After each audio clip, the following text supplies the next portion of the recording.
Hi, welcome.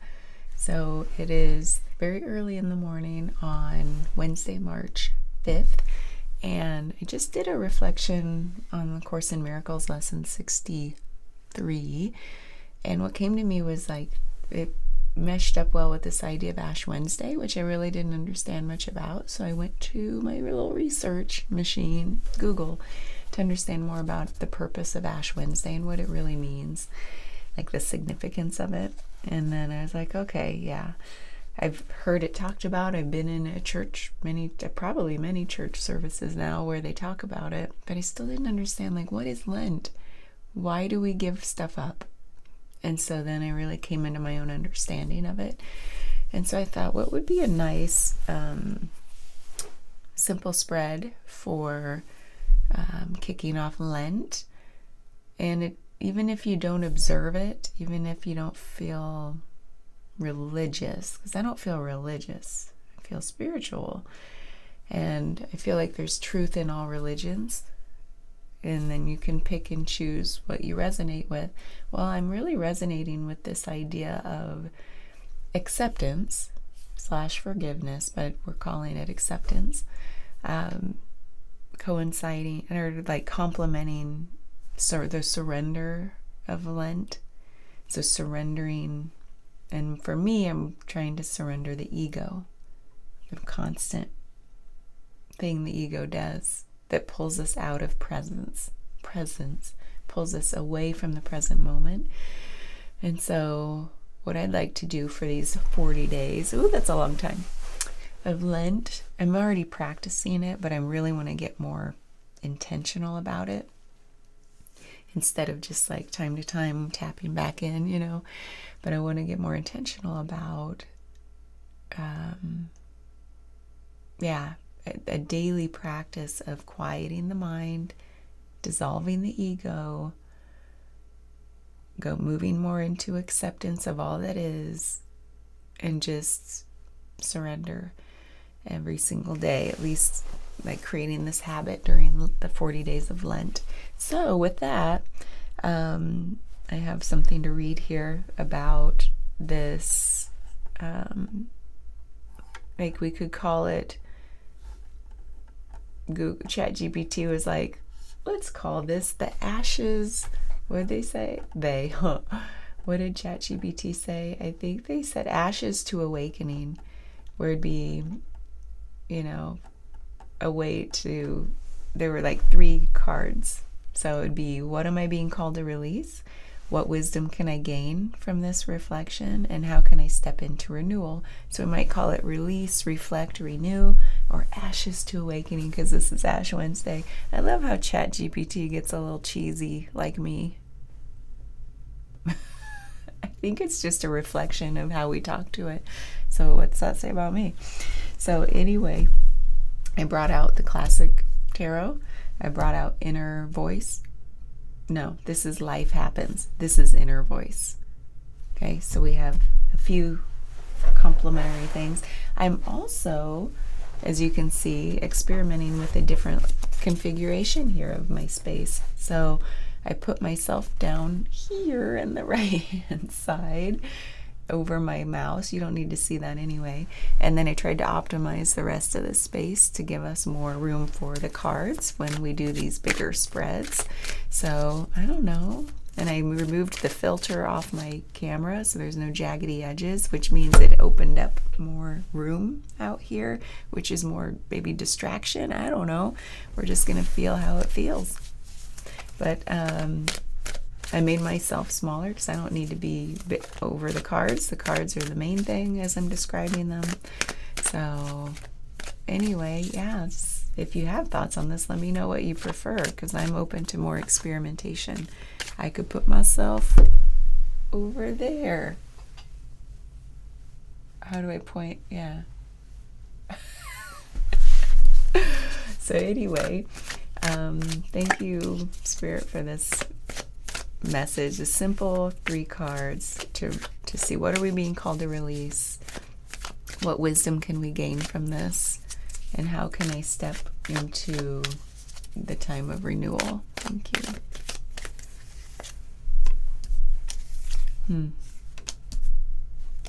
Oh, wow. Oh, interesting. This is turning something on its head. I always like to do an overall. Wow. Wow, wow, wow, wow. So, I have my initial thoughts here, but I'm just going to go for it. We're just going to lay out all the cards. Lay them out. In fact, maybe I'm playing with this new space. Let's eat up all the space. Why not? Actually, I'm going to have to bring that here. Okay.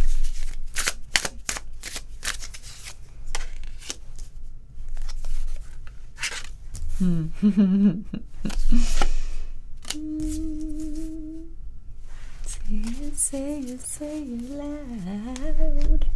So my husband woke up last week singing The Living Years we found out was from Mike and the Mechanics, and it's been coming in and out of our earworms like all the last week.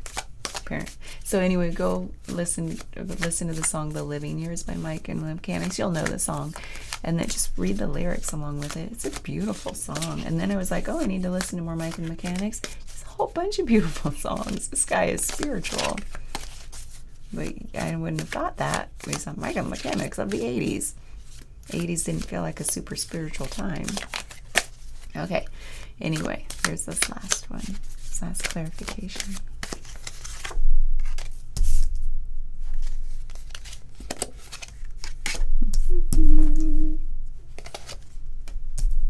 Okay, here we go. I guess you do. So I'm still figuring this out, but maybe we'll stagger this up like this. Yeah, how about that?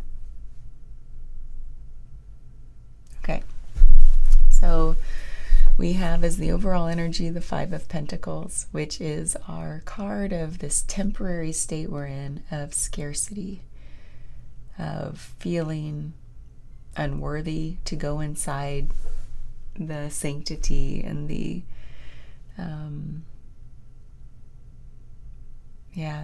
church,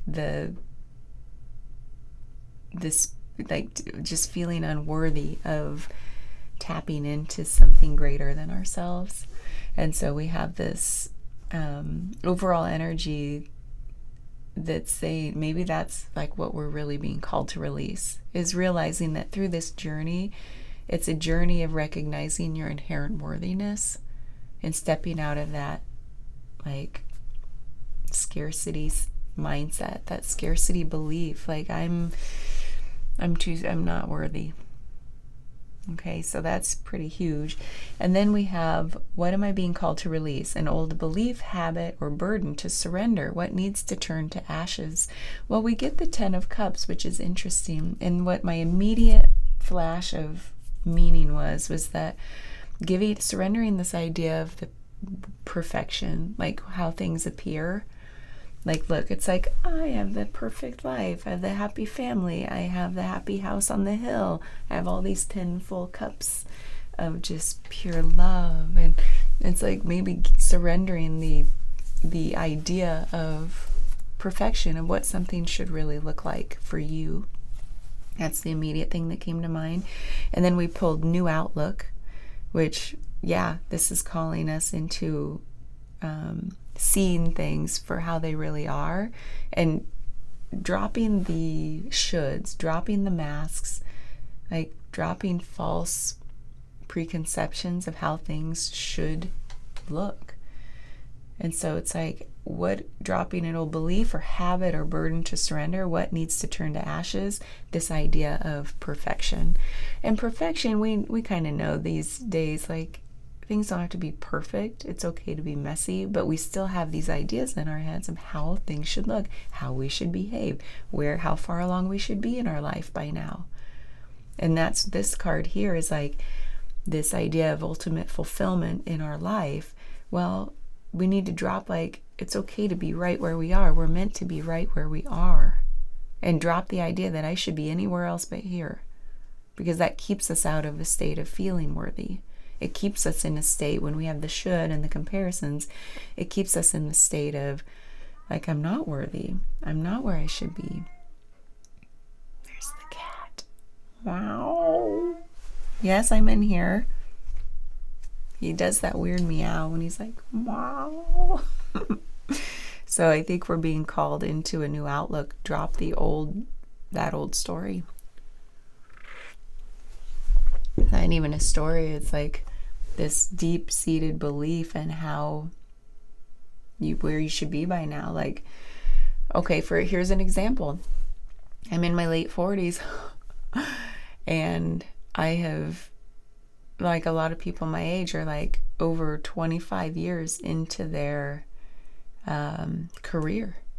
They have a pension, they have benefits, they have savings, they have a big 401k, they have maybe 3 kids and a dog and a cat, and they have a big house, and they have hobbies and passions. Like, it's like I've taken my life to the ground so many times, like to start over each time, trying to get it right without realizing I was trying to get it right consciously. But I knew, like, I'm not on the right path, take it to the ground. I'm not on the right path, take it to the ground. And now I am like having none of those things that maybe a lot of people my age who walked a straight path, just straight through, they knew where they were going. I didn't know where I was going. I was just doing this. Woo, go back. So it's like, yeah, I've dealt with this. I sometimes still deal with it. Like, but then there's less and less of that now going forward. But there's a big chunk of my life, like, I'm like, it should look different. I should have more security. So we're being called into a new outlook. Drop that. And then with this, we have the King of Spirit, which is the King of Cups, eagerness, vision. Sorry, I'm having a hot flash, but I'm not taking this off because I'm going to be cold any second. In faith, I move forward and discover possibilities. Wow. So when we drop the shoulds and that comparison, then it becomes all about, it opens this world of possibility. So that's where we're going, is dropping, like, that's what we're being called to release. This image of where I should be right now. Because I'm exactly where I should be, and that's the new outlook we should have. I'm exactly where I should be, and now I can see possibilities. I'm not constrained to this straight and narrow path. Now the guardrails are off, and all I have are possibilities to grow into. So what wisdom can I gain from this reflection? A lesson or truth emerging from this time of inner stillness. We have the 9 of Pentacles, which is this card of gratitude for what you do have, where you are right now. Like, there's an equilibrium here with some of the pentacles on this side, some on this side, and it's not equal, is it? There's 6 over here, 3 over here. And it's about finding your own balance and equilibrium with what you're comfortable with and with how your life is exactly right now, and having that gratitude.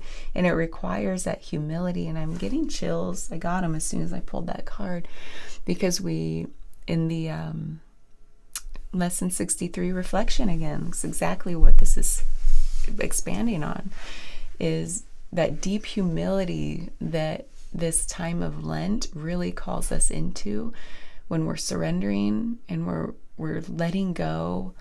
We're basically surrendering up these things I have no control over, like people who give up the alcohol or the meat or the sweets or whatever. It's like those things have had a grip. Whatever you're giving up has had a grip on you, right? Like, and I'm giving up for Lent the ego. I love it. I said, go big or go home, right?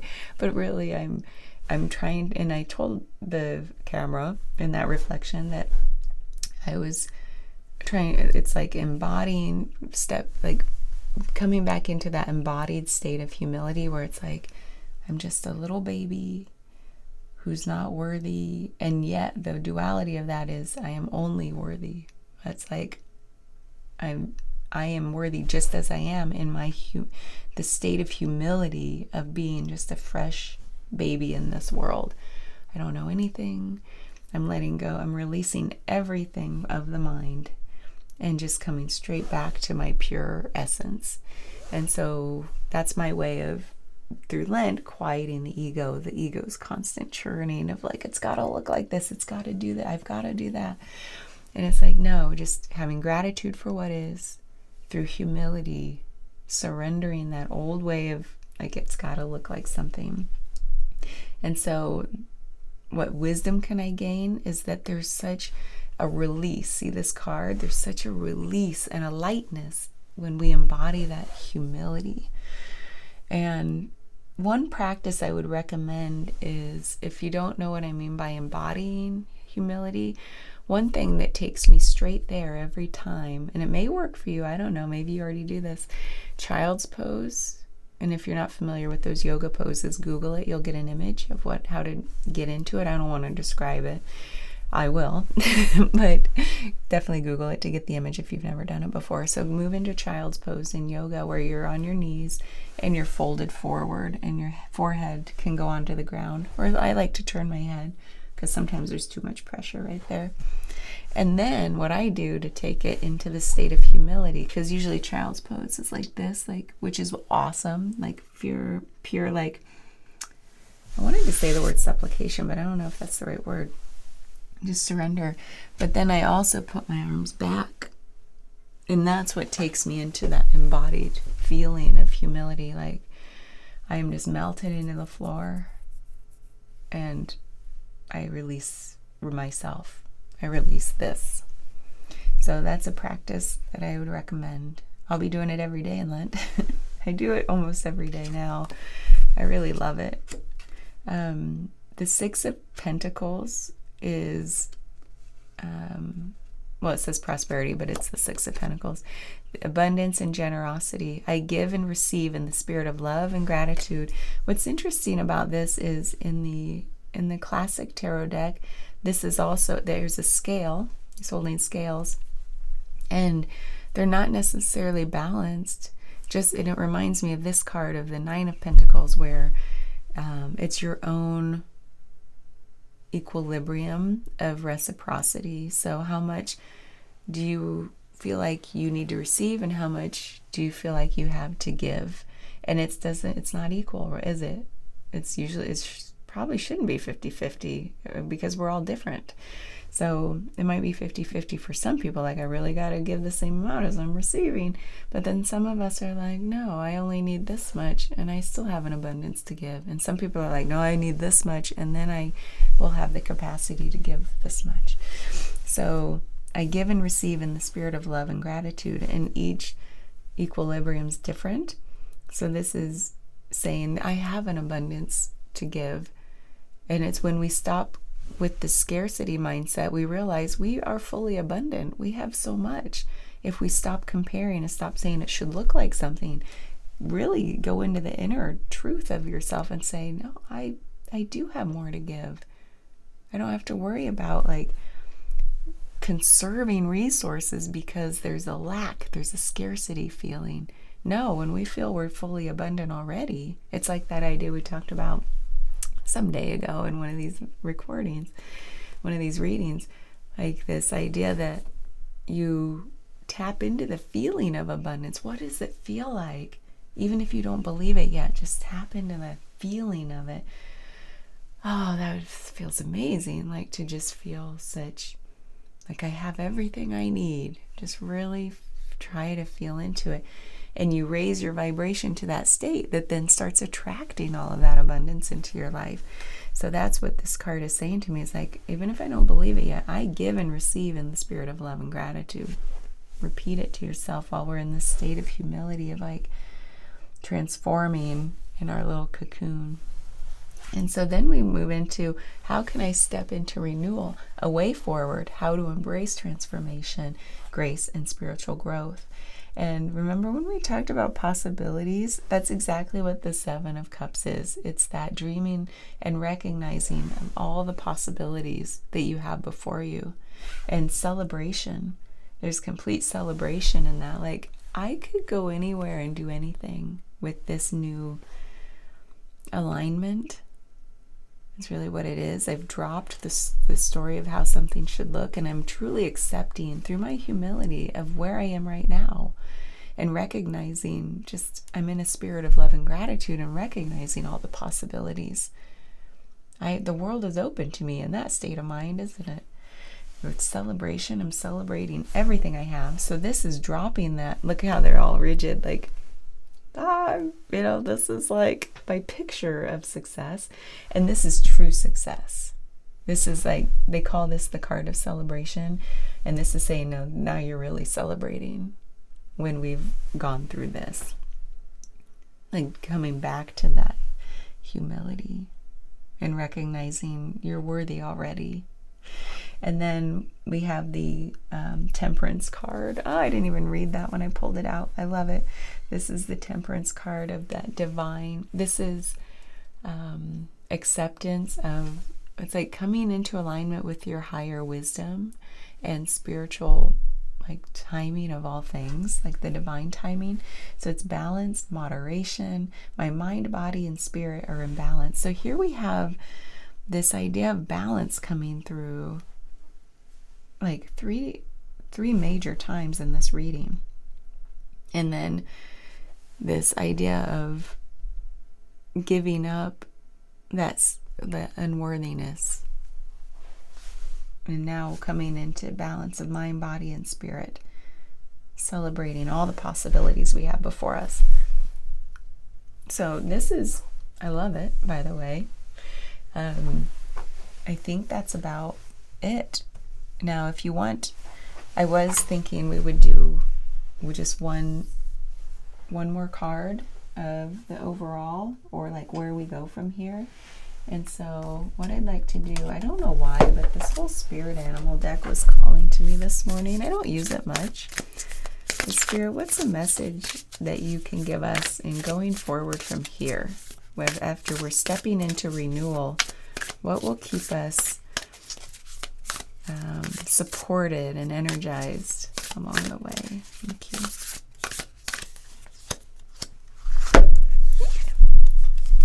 Parrot spirit, watch your words. Ooh, this might be about watching your self-talk, because self-talk might get us right back here. Let's see, number 45. Watch your words. Come here. Parrot spirit, watch your words. What are you saying to yourself? What are you saying to yourself? What message are you repeating? Is it something that makes you feel good about yourself and reminds you of your strengths and potential? Possibilities. Parrots mimic the sounds around them, and when parrot spirit appears, it is time to be more mindful of your self-talk and its qualities. What do you say to others? Are you repeating what you truly believe?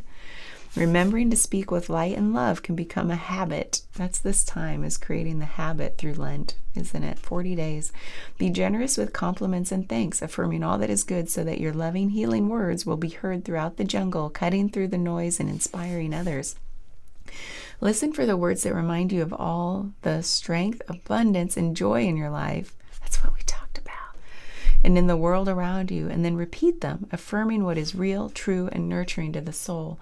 You're calling in that energy, and then you're going to attract it right to you, just like we said. The universe will reflect back to you the story you tell. That's what we just said. Words matter, so choose ones that lift you up and inspire others to remember that beauty surrounds us. By the way, I'm full of chills. I'm glad I kept this on. Protection message. Are you aware of what you're saying to yourself and others? Parrot spirit shows up as a reminder to heed the words that flow from your mouth, your pen, and your keyboard. Be mindful of the beliefs you have internalized. Are they what you choose to believe? Are you communicating with integrity? Parrot spirit wants you to listen to what you say and your motives for saying it. Right speech is called for now, which means you are called to reflect on the beliefs that have been parroted by people so often that you simply accept them unquestioningly. Journal about what you truly believe and wish to see in the world and in your life. The cat feeder just went off with the song. Did you hear all the paws like jumping down from the above me? Write words affirming what you value. Speak them aloud, expressing gratitude for what is just coming into being. That baby humility state. Your voice has power, and you can change the conversation in your heart and in the world around you. Parrots represent the law of praise and celebration. So you're being called to speak the truth and speak with love. I give and receive in the spirit of love and gratitude. Thanks for that confirmation. Watch your words. Oh man. Okay, I have nothing else to add. Thanks for being here. I wish you, even if you don't celebrate Lent, I wish you the spirit of Lent, which is just surrender and renewal. I mean, man, that's what I wish for every day, surrender and renewal. So yeah, thank you for watching.